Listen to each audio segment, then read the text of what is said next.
now. He's taken a couple 1-year deals. He's been a good fit. You know, they have a bunch of defensemen, Kulak, Ekholm, Wallman, who can be extended. You know, what are they going to do? So all of that is a long way to say, Kyle, I wonder if McDavid goes short term. This is purely my opinion. My opinion. I wonder if McDavid goes short term. I wonder if he signs for only a couple years, a few years. And it's like Matthews. Matthews has done 3, 5, and 4, right? Yes, but yeah, the motives would be totally different. Kyle, I think you're totally right. And, you know, it also, one of the reasons could be that we just don't know where the cap is going beyond 3 years. But I just wonder if McDavid says, this is not about me leaving Edmonton, because again, I don't think he's eager to flee there.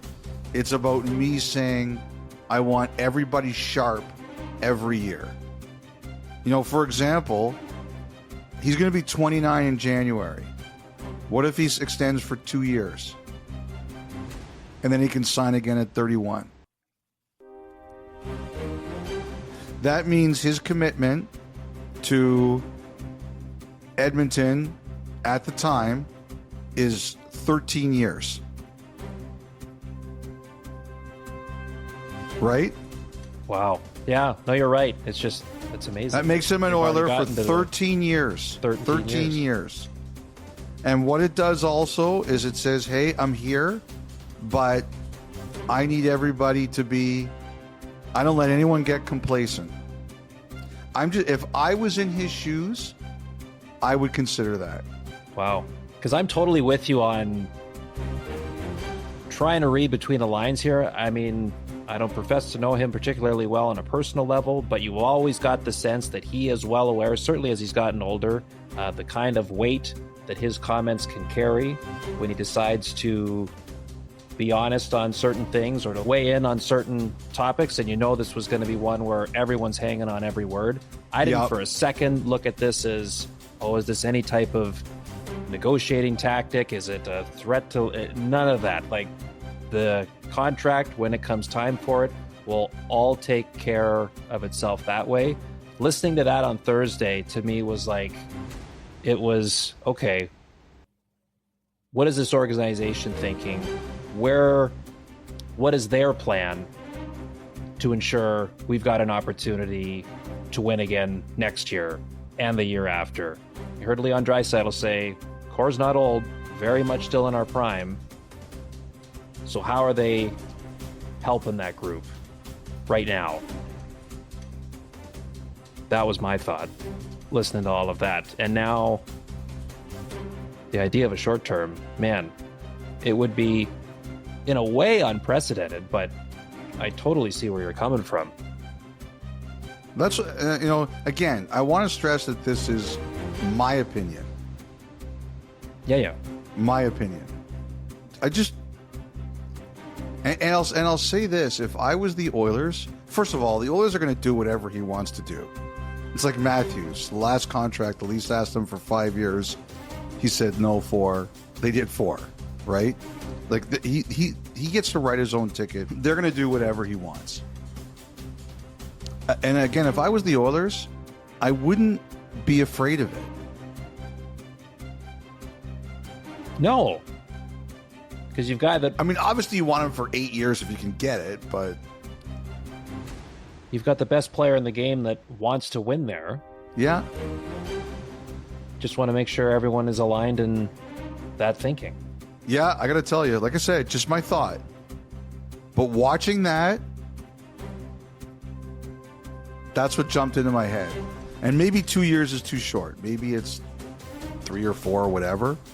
But if you told me this was not going to end up at 8 and was going to be much shorter than 8, after that press conference, I could see it.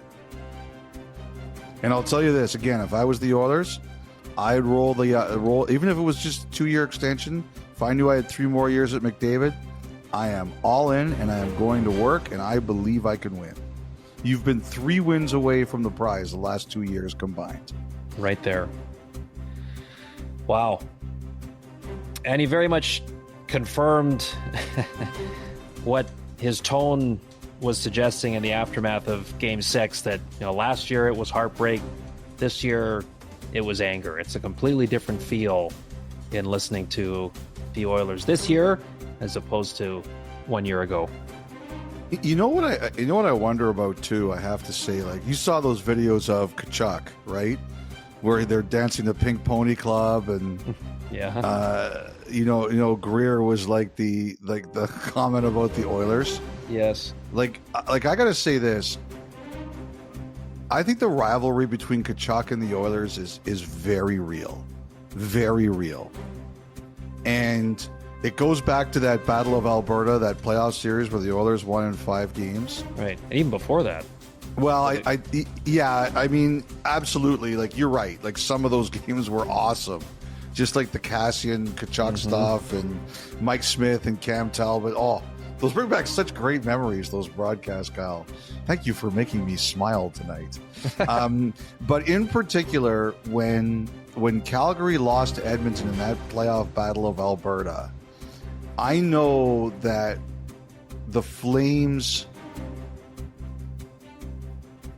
the Oilers felt that they broke the Flames. They ended that group, right?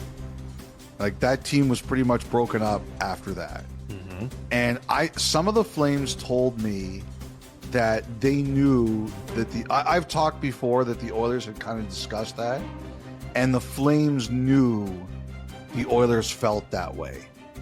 And so we talked about that once on the pod, I think, Kyle, and one of the Flames players from that team told me that the worst thing about it is, like, we have to eat it because they're right. They beat us so badly that we were never the same team again, right? The team was gone. And so I think the feelings between Tkachuk and those Oilers are very real. And some of the other players who were on that Flames team and those Oilers are very real. So Tkachuk beats them twice in a row, and it's a little bit of revenge for him. And, don't forget, in that series, the Battle of Alberta, Kane got the better of him. He took him right out of the series. This time, Tkachuk gets the better of Kane. And I would bet, like, seeing those Pink Pony Club videos and things like that, it grinds on the Oilers that Tkachuk got them again. It's hard enough to lose the Stanley Cup final, but I would bet it grinds on those guys that Tkachuk got them again. Like, I've heard between the players on those teams, it's very real. Very real. Well, you saw it on that was another nasty, nasty series. Yeah. In a lot of ways. And by the way, as the Panthers have remained in celebration